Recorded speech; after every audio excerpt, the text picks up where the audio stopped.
to Speaking with One Voice with Rodney Payne. If you have any comments, questions, concerns, topics you'd like discussed on the show, or if you'd like to be a guest on the show, please email us at rpayne@onevoiceinc.org. That's rpayne@onevoiceinc.org. You can also search for us on Acast, Google Play, SoundCloud, and iTunes. Just look for Speaking with One Voice. Now, here's your host, Rodney Payne. Hello, and welcome to Speaking with One Voice. I am your host, the coach, Rodney Payne. Thank you so much for joining us this week on Speaking with One Voice, your leadership podcast where we are committed to adding value to you and or your leadership team. We are here for part 2 of our wonderful dynamic interview with Chris Robinson, where we are talking about his book, From Drift to Drive. You can pre-order your copy today. Drop by his website, drifttodrivebook.com. That's drift, the letters T-O, drive, book.com, and you can get your copy today. Also, I want to remind you that we are now selling tickets for our Live to Lead OKC event happening here in Oklahoma City on October 9th. You can pick up your tickets today at rodneyrpayne.com /live, the number 2, lead OKC. rodneyrpayne.com /live to lead OKC.com. Now, I can't hold it any longer. I hope you have your notepad ready. Be ready because we are going back into this wonderful interview. And this is not just a teaser. You're getting tools and resources that will help you on your leadership journey today. So let's rejoin my wonderful interview with Chris Robinson right here on Speaking with One Voice. So back to it, Chris. I want to talk about complacency as a concept. Complacency. So in your new book, you really tackle this issue of complacency head on. But can you share what complacency looks like for leaders and coaches and why it's such a prevalent challenge in today's, microwave, fast-paced digital age? Everything's moving at light speed. Why is complacency such a challenge? Right. Well, it's really the root cause. And what I was trying to solve initially in this book was I really wanted to tackle underperformance. Because I am a do it person. I am a let's get result person. Let's try something. And as I was kicking around with the team, they said, well, Chris, underperformance. Yep, that's good. But what really causes underperformance? And so as we dissected, what are the symptoms of underperformance? How do we get there? We really came to the conclusion that the root cause of underperformance in life, the root cause of lack of fulfillment, the root cause is complacency. And when we said complacency, the initial thought, the room kind of went silent because we're like, well, most people might not take a look at this word because complacency is often tied with laziness or apathy. And most people won't identify as complacent. I said, no, but wait, because if we really think about it, complacency is a place of comfort. Complacency, and as I begin to do research on complacency, to look at companies, to look at sports athletes, to look at countries that have dealt with this, complacency is something that we find this place of comfort. And if we go back to the original meaning of the word of complacency, it means careless security. Careless security. And in fact, the Japanese, they have a term for it as well too, called sensu. Now, sensu is the term that they use for victory disease, meaning after they've won, after they've accomplished, there's a complacency that sets in that now becomes the greatest threat to their success. You see, most people believe that the greatest threat to their future is failure, but I submit to you that the greatest threat to your future is not failure, it's complacency. And so I redefine complacency in this book, and I redefine it as a secret place of satisfactory success. Now, we all have these places where we worked hard to get to a place, and then now that place is good. We don't go back and sharpen it. We don't go back and pay the price again to get better at it. We don't go back, and we've got it in our marriages. We've got it in our companies. We've got it in our relationships. We've got it in our finances. We've got these secret places of satisfactory success that we just drift in because we're no longer clearing it, and we no longer have the desire to want to grow in that area. Chris, that is so good. I'm sure you saw me. I'm a note taker, so if I tell you take your notepad out, shame on me for not taking notes. But a secret place of satisfactory success, because when you initially say the word complacency to me, I immediately think lazy. Right. And as part of my coaching program, one of the things that I do is I help, listen to the words, overwhelmed, successful entrepreneurs. Yeah. And my team said, don't use the word overwhelmed because they'll never admit to it. I Right. said, well, but they are. So, Right. so Right. Right. I don't know if they'll admit to it or not, but that's what Right. they are. Right. So these are some great concepts. Uh, I have so much. Let me hop right back in. Can we talk about early detection? I'm from the country, and so I Right. grew up on some words, a euphemism that says an ounce of prevention is Yeah. worth a pound of cure. In Yeah. your book, you kind of emphasize the importance of spotting the early signs of stagnation. Yeah. What are some subtle indicators that someone might be slipping into a complacent routine, and how can they catch the warning signs before it's too late? Because Yeah. stagnation is a bad place. It is. It is. Well, it starts. We actually create a quiz for this. We have what's called the complacency assessment profile. And this is like a 3 to 5 minute quiz that can help you think about and identify the areas where you might be drifting. And then on top of it, we give you a report that then gives you practical application steps in order for you to begin to reshift your thinking, reshift your actions to wake you up. The opening chapter of the book is called Rumble Strips. Okay. And, this really goes back to being able to awaken this awareness inside of you. And the rumble strip was created back in the 1950s. What was happening on 2 lane roads, on rural highways, was that people, because they were so familiar with the way, they began to drift into oncoming traffic and cause fatal accidents. So, what they did was they began to cut these horizontal strips into this vertical road, and this little rumble would awaken you from the drift to get you back into your lane and stop from causing fatalities. Now, what that did with that little rumble strip was that it decreased fatalities by 70% by just having that little rumble on the side. And some of you now, as you're going down the road listening to this, you may see the rumble strips to your left or to your right, and you may actually be driving on that. And then some of the newer cars, it's right there in your seat. If you drift, it's going to rumble your seat right there electronically in the car.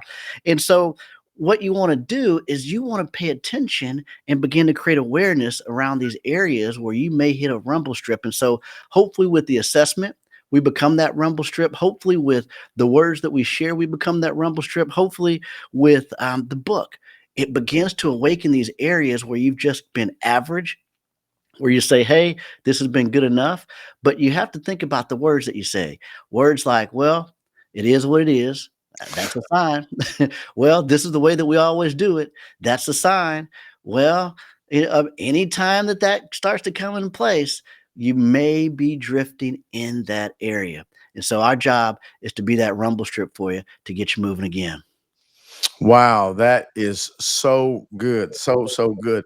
Listen, you are listening to Speaking with One Voice with your host, the coach, Rodney Payne. We are here each and every week to add value to you and or your leadership team. We want to thank you for being in the room. We are in this amazing interview with Chris Robinson, and he is walking us through his new book, From Drift to Drive. We've got some more stuff to get to on this, so stick with us and make sure you're taking your notes. I am looking for the rumble strips in my life so that when I start to drift, I'll wake back up. Not that I've ever experienced that personally on an interstate or on a rural road in Oklahoma, but I am personally grateful for rumble strips to help us early detect some things. This is that rumble strips were long before cars would tell you, hey, wake up and have a cup of coffee, right? Right.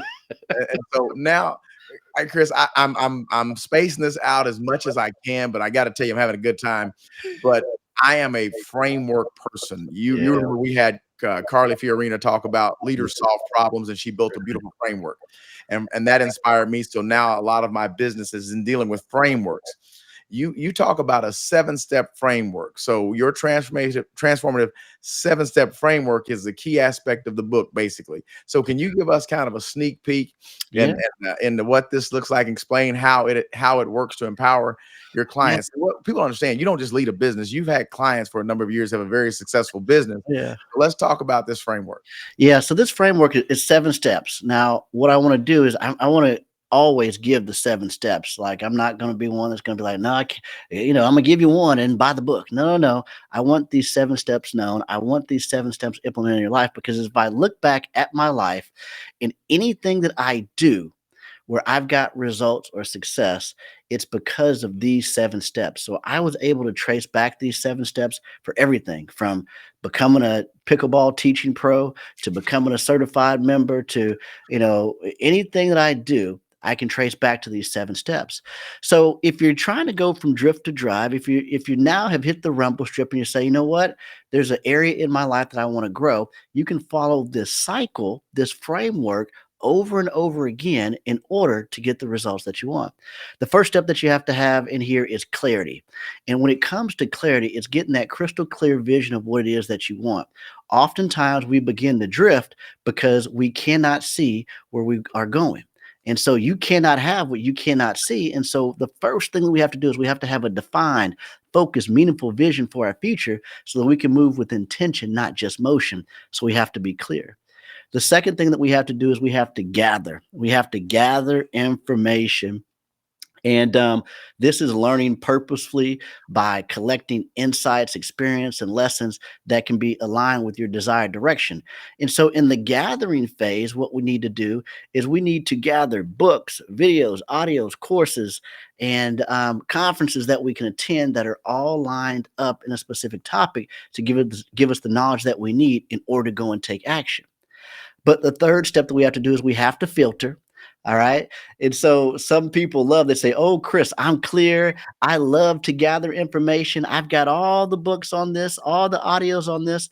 But the mistake is that they don't filter. You see, in the past, your success was based upon the information that you had access to. Even if we go back to the early 1900s, where it was illegal for people to learn how to read and things of that nature, your success was dependent on the information that you had access to. Well, today we have access to all the information in the world right here at our fingertips. And so our success today is dependent on our ability to filter the information that we have access to. So in the second step, we're talking about gathering, and you say, Chris, I'm doing that. But the filtering phase is where you want to implement what's called layered learning. So the where people fall into a problem right here is that they have a book on one topic, they're watching videos on another topic, they're listening to audios on another topic, they are taking a course on another topic, and they're attending a conference about another topic. And then wondering why in the world am I overwhelmed, not moving forward, is because we're not aligned and we're not filtering properly. The fourth step that we have to take is we have to get guidance, and that's leveraging wisdom from mentors and trusted voices to help you navigate where it is that you want to go. And you can save yourself time, energy, and money by having someone that's further ahead of you in where you want to go. The fifth step is in having the right relationships because having the right relationships are everything. You know, when you can get inside the room with people that are like minded, that are moving the direction that you want to go, it truly opens up the possibilities. And oftentimes we're held back because we are dependent on relationships based on proximity and history. Proximity and history. And I was told by a pastor many years ago, Chris, if you want to get around people that are like minded, that are moving, you're gonna have to get on a lot of airplanes. And he couldn't have been more right. And so we want to be intentional about getting around those right people. The sixth step is action. We have to take action. This is how we turn plans into progress, is by consistently taking intentional steps in order to get there. And nothing happens unless you take action. And step number 7 is that we have to evaluate. That's reflecting on our progress through honest self-assessment and really to stay aligned and focused on our forward movement. And then what the happen after that evaluation, again, it keeps our clarity clear and allows for us to go right back into the cycle again at a faster, fine-tuned level. Wow. Wow. Wow. Yeah. So, Chris, real quick, Go through all 7 because I want to make sure everybody got them. Yeah. Because this is worth you got to get this. So let's just go through real Again, quick. the more No clarity, explanation, just clarity, title. yeah, clarity, gathering, filtering, guidance, relationships, action, evaluation. Now, for Wow. those of you that says, Chris, this is, that's a lot of steps. What if I don't want to do the steps? It's okay. You don't have to do a lot of steps. I can shortcut this for you with the 2-step process that I teach called learn a little bit, do a little bit. Okay. So what does that mean? You still have to be clear on where you want to go, but now you go and learn something and then you go and do something. And in that doing and in action, it actually teaches you what reading on its own can't do.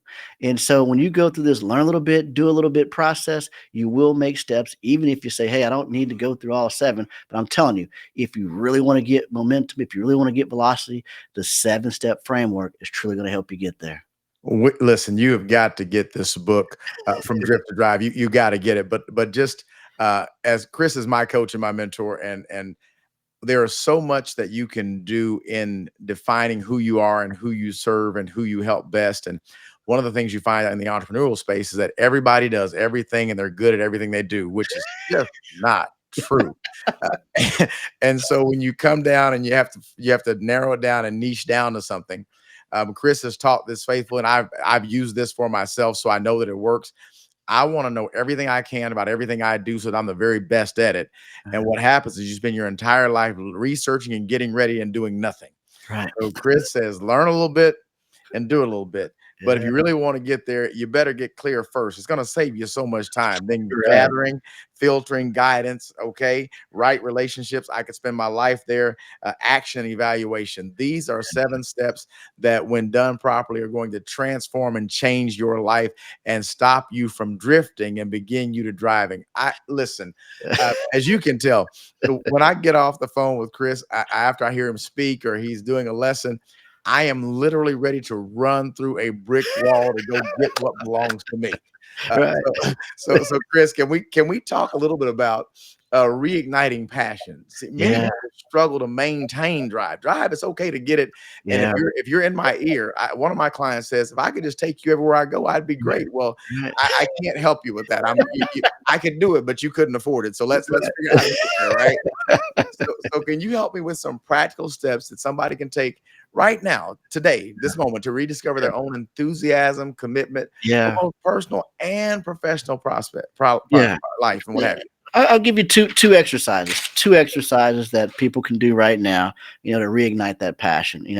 A lot of the passion begins to fade because of a lack of clarity of what it is that you want. You begin to look at social media, you begin to look at the neighbors, you begin to watch reality TV shows, and then there becomes this drift of what it is that you actually want, what you actually define as success. So the first thing that you can do is just get a blank sheet of paper. And then you write out one single question. And that one single question is this: what do I want? Okay. This is the clarity question. This will help get you there very fast because this shouldn't be, pages and pages of stuff long. It should just simply be what's the 1, 2, 3, 4 things I want this year in my life. And as soon as that becomes clear, you're able to now eliminate distraction. I heard a great phrase, a great quote many years ago from Garrett Gunderson that said this. He says that you cannot tell an opportunity from a distraction without clarity in your purpose. You cannot tell an opportunity from a distraction without clarity in your purpose. So if you're crystal clear on your purpose, it makes it very easy to navigate life and to know that, hey, today I'm moving towards this. And so that's the first thing that I would do. The second thing that I would do if you want to ignite enthusiasm is go back to the goals that you wrote at the beginning of the year. Now, I know many of you that are listening to this, you're personal growth people, you love personal growth. And at the beginning of the year, you wrote goals. Some of you forgot where they are. Some of you can't find them right now. They're tucked underneath there. But here's what I want you to do: go dig those goals up, get them. And then what I want you to do is take a quick test. I want you to take a look at your to-do list from the last week and sit it right beside your goals for the beginning of the year. And for most of you, it's going to look crazy. And if you could get your to-do list to line up with your goal list, now you're making action, you're moving forward progress. And I promise you, you're going to get there faster and keep that passion if you can line those two things up. Number one, What do I want? Number two, look at my goals. Number three, look at my to-do list and make them match. That's how we do it. That's how we reignite that fire. Listen, you guys have to get this. I've got so much more, and we don't have much time left. But what he just gave you, Chris, I'm paying attention. You know, I've been a student for a while. I understand. All you did was go back to your 7-step framework and Yeah, give me step one and yeah, tell me how to make step one to really happen. right. If I'm lacking clarity, I got to go figure it out. Okay. And then go back to my goal. So writing down what do I want? What Mhm. I call that in my world and my is that what is your desired outcome? Yeah, correct. And basically what you're saying is if your desired outcome is to be a millionaire and you've not gone to work in 17 days, Mhm. you're probably not going to get there. Right. Right. So if you remember what you wanted to do and why you wanted to do it, that is so good. I'm going to get everything that I can for my audience. Not that I'm not taking 2 pages of notes myself, but I'm here. I'm a giver, right? I can't help myself. Let's talk about this is something you are phenomenal. I've watched you under pressure situations. I've watched you cultivate relationships at a very high level, at a very broad base. So when you talk about building connections, I want you to kind of talk about how relationships lend themselves to success. And in this remote work environment, we're not together, we're on screens, we're not Yeah. shaking hands or pressing flesh like we used to back in the day. What are some strategies that we can use to build meaningful connections, not just I Yeah. know somebody, not Right. 7 degree separation, but meaningful connections with collaboration and growth as a part of our process. How do we do that? Yeah, well, one, we got to be intentional about actually go ahead and getting back out the house. All right. And so, the best relationships are built through actual interaction. And so, yes, you do want to have and engage in online communities. You want to engage through a Zoom community. But I'm telling you, the high fives that we would be having right now in person, the jokes that we would be telling behind the scenes, before and after this would just it's so much more endearing, so much more connected when we're there in person. So we got to be intentional about getting in the right rooms. When I think about relationships, and I talk in this specific book about this, was a scenario where I knew that I wanted to grow my business and I wanted to get around other people that were growing their business. So one of the things I did was I joined a typical business networking group.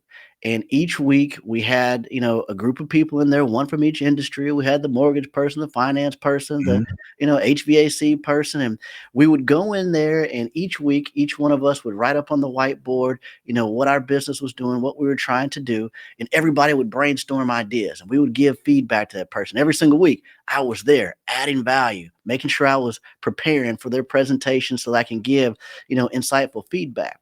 Well, my time came and I wrote on the whiteboard, I wrote everything out, I'm delivering it with passion, going, this is what I want to do. And there was crickets in the room. Nobody had anything to say. And afterwards, one of my best friends was in the room, and we walk out the door, and I'm like, I'm really fuming on the inside, like, he gonna cry in the car, is really what what my friend was saying. you Been know, there, done that. right, and so I'm sitting there walking out to the car. He places his hand on my shoulder. He says, Chris, everything you talked about up there today was great.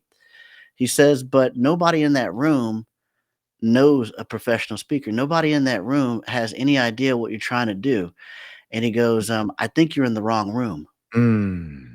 So I was among good people. I was among successful people, but I wasn't in alignment with a cohort. I wasn't in alignment with a group of people that were wanting to move in the same direction that I was moving in.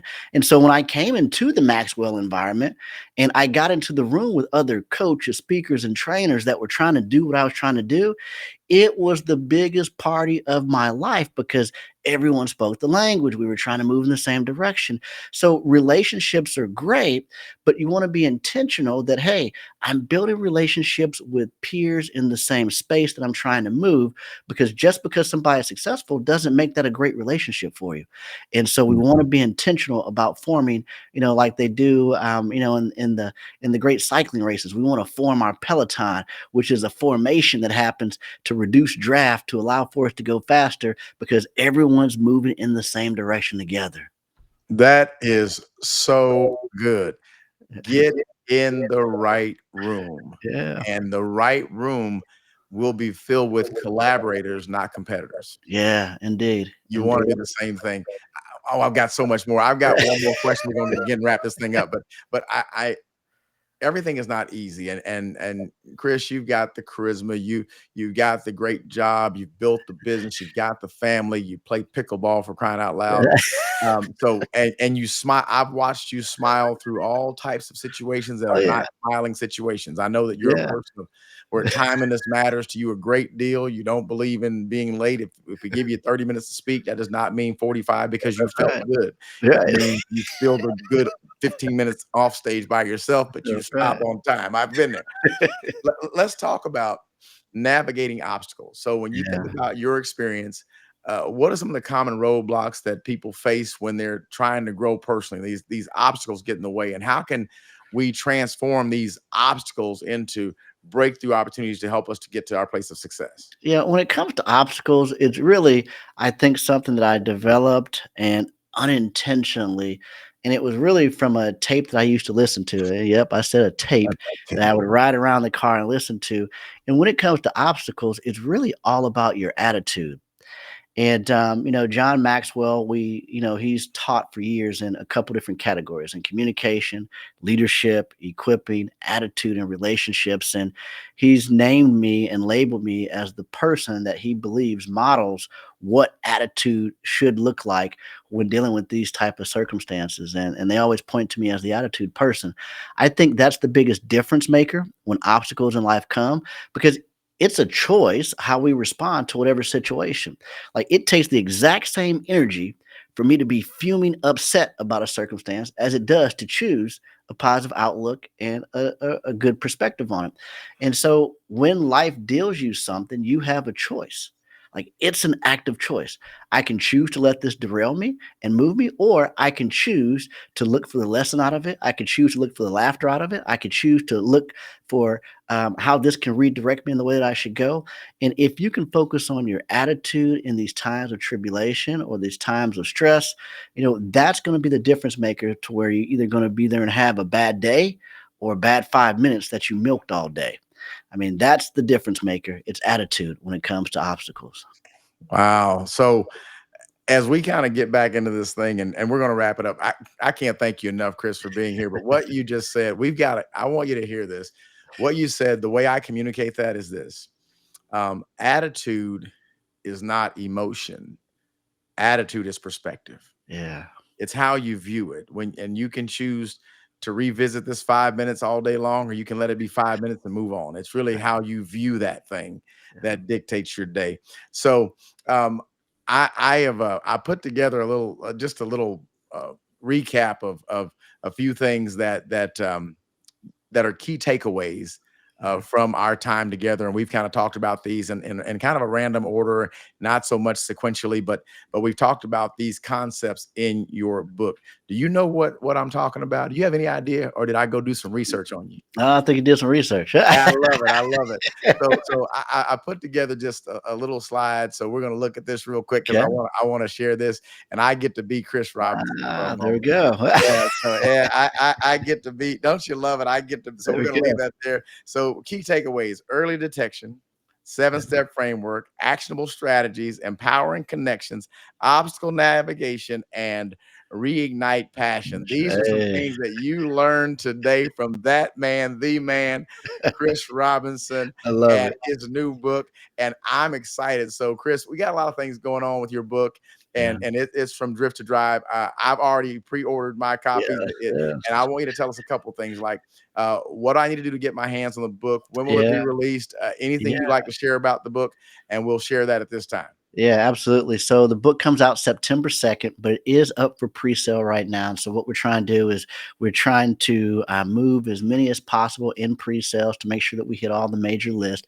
And so not only just get a copy for yourself, but if you have a team or an organization that may be drifting right now, this would be a great book to order in bulk. For those teams and organizations.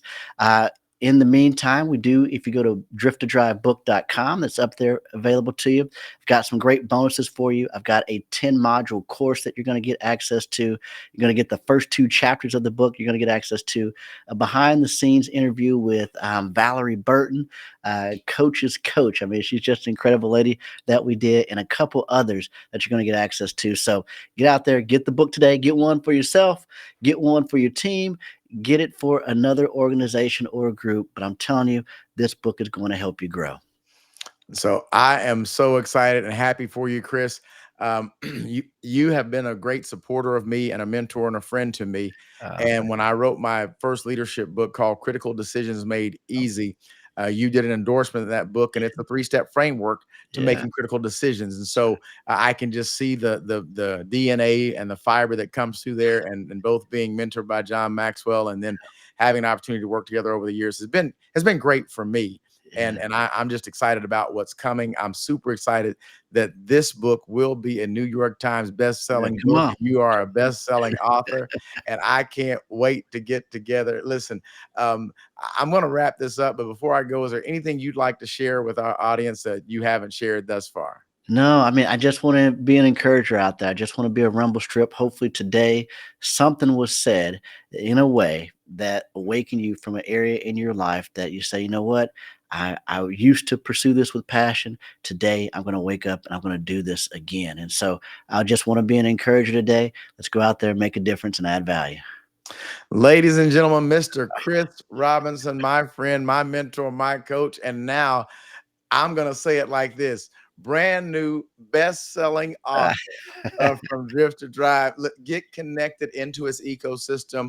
I want to put that code up one more time, full screen for you, so you can get the code and how to get the things. I want you to make this a part of your priorities to do.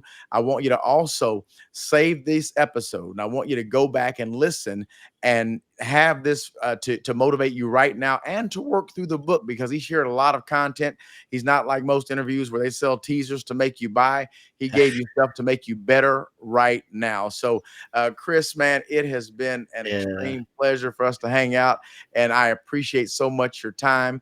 And you are on my dream is to add value, and one of the ways I do that without any money is I do this podcast. Yeah. And it's my intent to give you excellent content that will move the needle in your business.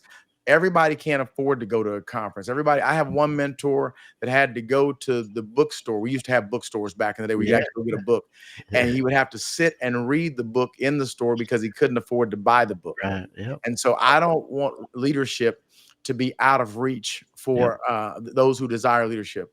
Our mentor, John Maxwell, says everyone deserves to be led well. Yeah. So you have added value to our community, and I am just super, super excited about it.